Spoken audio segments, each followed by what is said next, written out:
After enduring a long and painful labor, I finally gave birth to our child. Looking forward to holding my much-anticipated baby, I noticed the midwives conferring with troubled expressions. Could something be wrong with the baby? I couldn't believe my ears when one of the midwives approached and said, "The baby has dark skin. It seems there might be non-white ancestry." My name is Christine. I'm 25 years old. Alden, my husband, and I are approaching our 3rd wedding anniversary. Having lost my parents in an accident a few years ago, Alden is the only family I have left. But things between us haven't been great lately.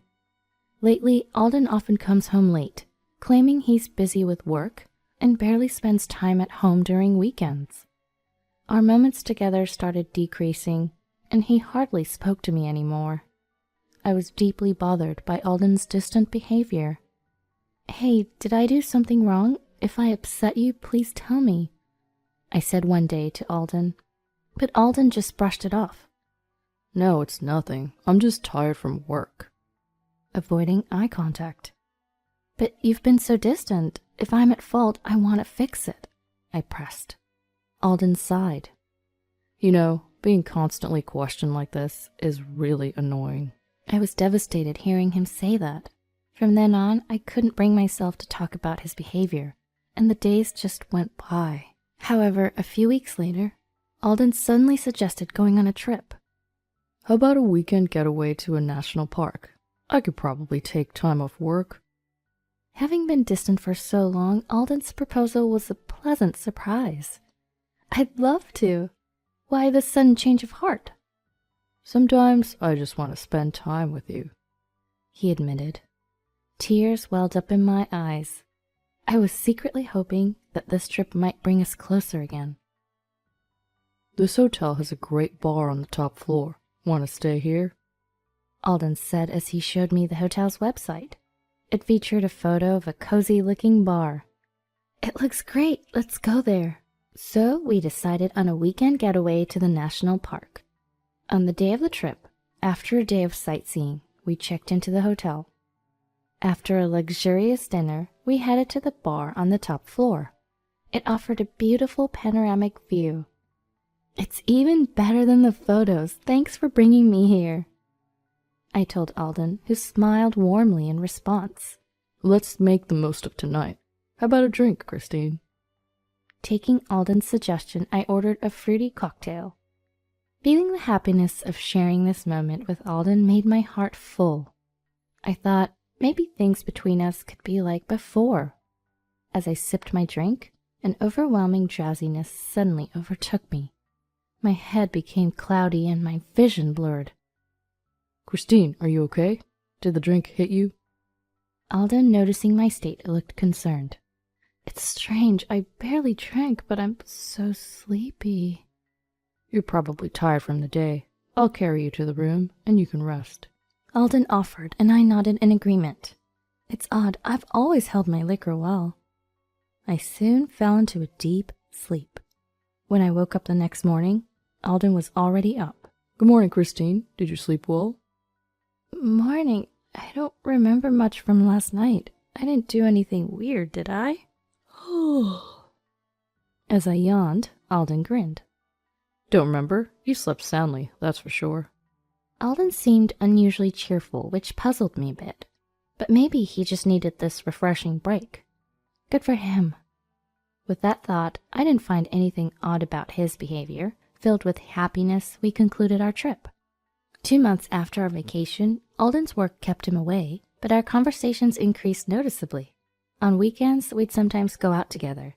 The concerns about Alden's attitude were behind me. However, despite the reduced stress, I started feeling off. A persistent low-grade fever and daily nausea concerned me. Did I catch a cold? I decided to see a doctor. There, I was met with surprising news. "Congratulations, you're pregnant." Stunned, I just stared with my mouth agape. Wait, pregnant? I never expected such joyous news following the mending of our relationship. Having always wanted a child, I was elated. When Alden returned from work, I eagerly shared the news with him. "Alden, I'm pregnant." With a big smile on my face, I shared the news. Alden, taken aback for a moment, quickly responded with a smile. Really? That's great. We better take good care of yourself. However, I felt something was off in Alden's reaction. His words seemed forced, almost rehearsed. I think I'll have more free time soon. I'll be there to support you. My happiness overshadowed my doubts, and they faded. Alden started coming home early, as he promised. He began helping with chores, and was particularly considerate about my health. Are you feeling okay, Christine? I'm totally fine, especially with you helping out so much. Thank you. Day by day, I felt content with Alden's unwavering support. Eventually, we learned we were expecting a boy. My excitement made me browse baby boy clothes and toys online almost daily. Even though it might have been a little early, the joy of expecting a child with a loved one was overwhelming. 9 months passed, then the day came. With the start of my contractions, Alden, my parents-in-law, and I rushed to the hospital. Enduring what felt like an eternity of pain, I held on. After what must have been hours, I suddenly felt a decrease in the pain. And then I heard the baby's cry. He's healthy and he's here. Relief washed over me, and I felt my strength leave my body. With my eyes closed, I waited for the midwife to say, "You have a healthy baby boy." But no words came from her. Instead, I could hear the midwives in the delivery room whispering, sounding puzzled. Was there something wrong with the baby? My face turned pale. But the next words from the midwife were beyond anything I could have imagined. Excuse me for asking, but your husband is Caucasian, right? Caught off guard by the unexpected question, I replied, "Yes, my husband is Caucasian, and there's no history of any foreign ancestry in our families." The midwife hesitated. Is there something wrong with the baby? As I asked hesitantly, the midwife finally spoke. The baby has dark skin. I believe there might be non-Caucasian blood. Dark skin? I was in shock, trying to comprehend what she was saying. But when the midwife showed me my child, it was undeniable. The baby's skin was dark, clearly indicating mixed race ancestry. How is this possible? I was completely bewildered. Suddenly, angry shouts from outside the room broke the silence. What did you do, Christine? Did you have an affair? Answer me. It seemed the midwife had shared the situation with my father-in-law, and he was now banging on the delivery room door. Please, she just gave birth. Calm down. The midwife tried to control the situation. After his voice faded, Alden entered the room, his face expressionless. "Alden, it's not what you think. I swear I didn't do anything." As I pleaded, Alden looked at me and coldly said, "So, you had an affair. But you got lonely while I was working. We're getting a divorce, and I'll make sure to claim damages." Alden looked at me with a cold expression, but to my astonishment, a chilling smile appeared on his face. Alden was laughing. "Alden?" The moment I called his name, his expression returned to its former coldness. Just leave everything to the lawyers, and never show your face to me again. With that, Alden left the delivery room. Why is this happening? I've never had an affair. I have no memories of any indiscretions, not even in a drunken state. I never even dined out alone when Alden was away for work. Felt like my mind was a whirlwind. Why is this happening? All I could do was clutch my head in overwhelming confusion. Subsequent DNA testing confirmed that the baby wasn't Alden's. Upon my discharge from the hospital, Alden immediately presented me with divorce papers. "Once I gather evidence of your affair, expect to pay for it," he said coldly. After that, he left our home. The house was under Alden's name, which meant I'd soon need to leave too. How did it come to this? This can't be right.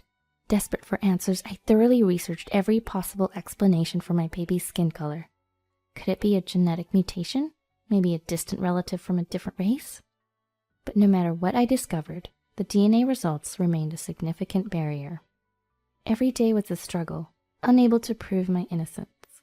As I raised my baby, whose father remained unknown, I spent my days crying. To make matters worse, my in-laws barged into my house daily, hurling insults and accusations at me.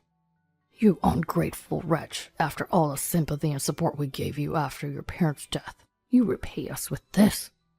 I didn't do anything. Why doesn't anyone believe me?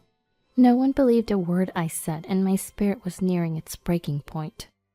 2 weeks had passed since Alden left our home. There was no contact from him, even though he'd said he would gather evidence before demanding compensation, and for good reason. I hadn't committed any infidelity, so there would be no evidence to find. Lately, I had begun to harbor doubts about Alden. The smile he showed in the delivery room just didn't sit right with me. Could Alden be behind all this? No, that's impossible, right? If Alden had plotted something, I had no clue why or how he would. I shook my head, trying to shake off the absurd thoughts. Maybe some fresh air would help clear my mind. Come to think of it, I haven't really been out much lately. I've been living in fear, worried that the news had spread in the neighborhood, or that I might run into my in-laws.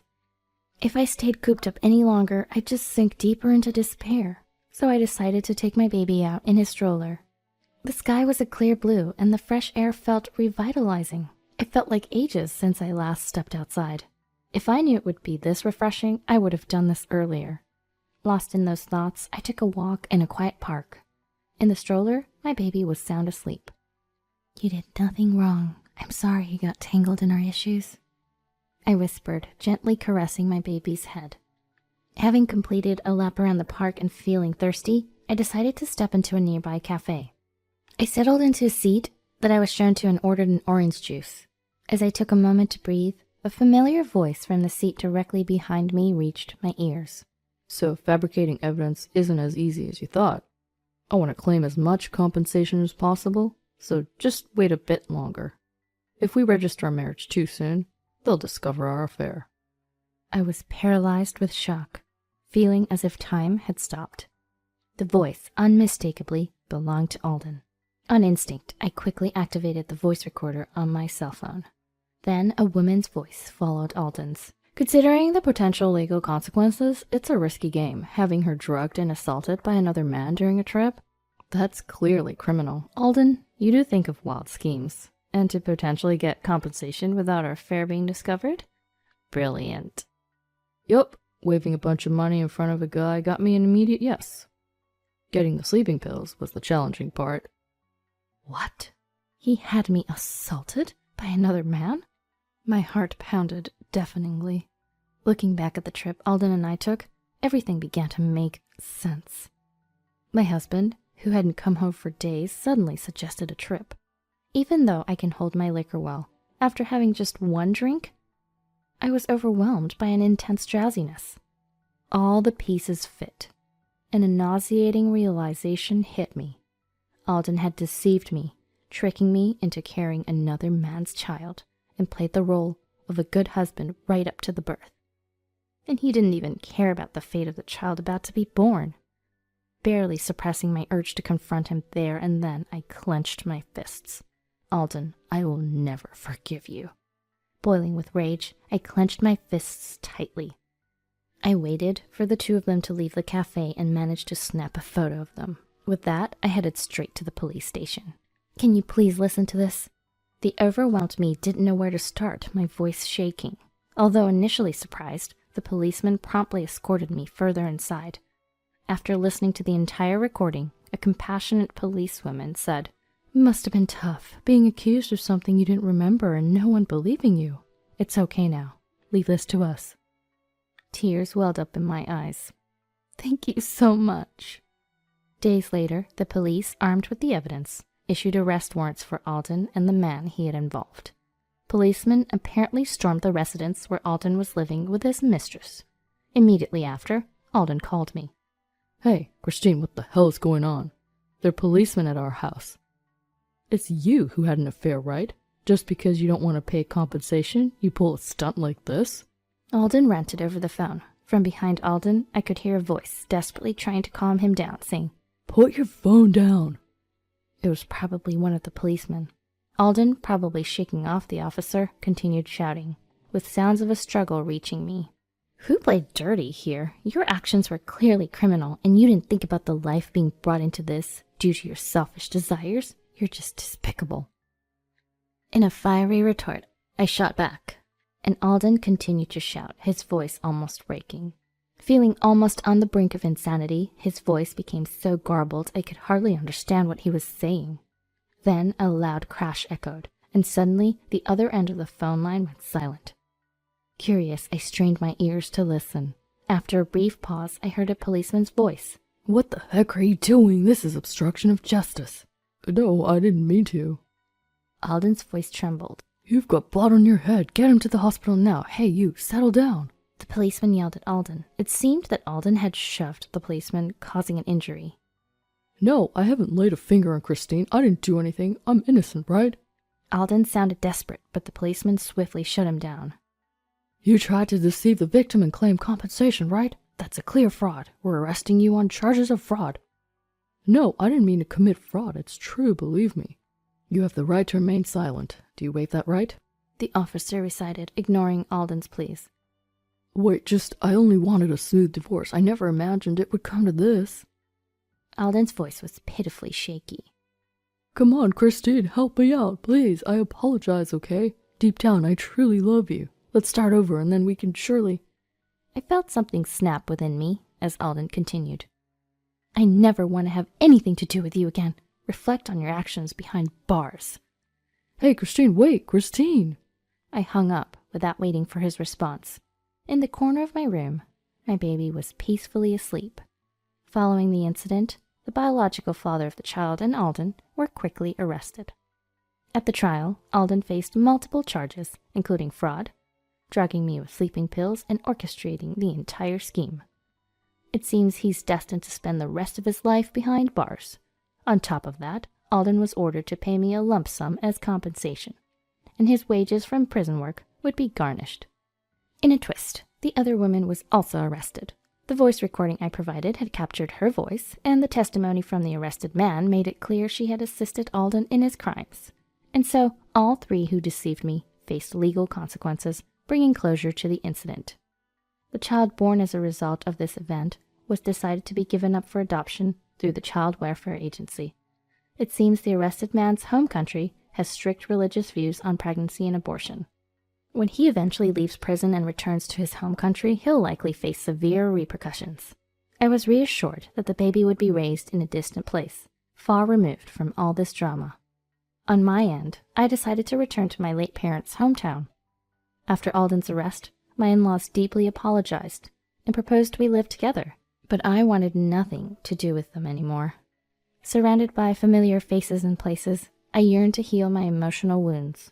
Now, enveloped by childhood friends and distant relatives I hadn't seen in years, I'm enjoying peaceful days. I hope someday to meet someone who truly loves me and build a warm family together.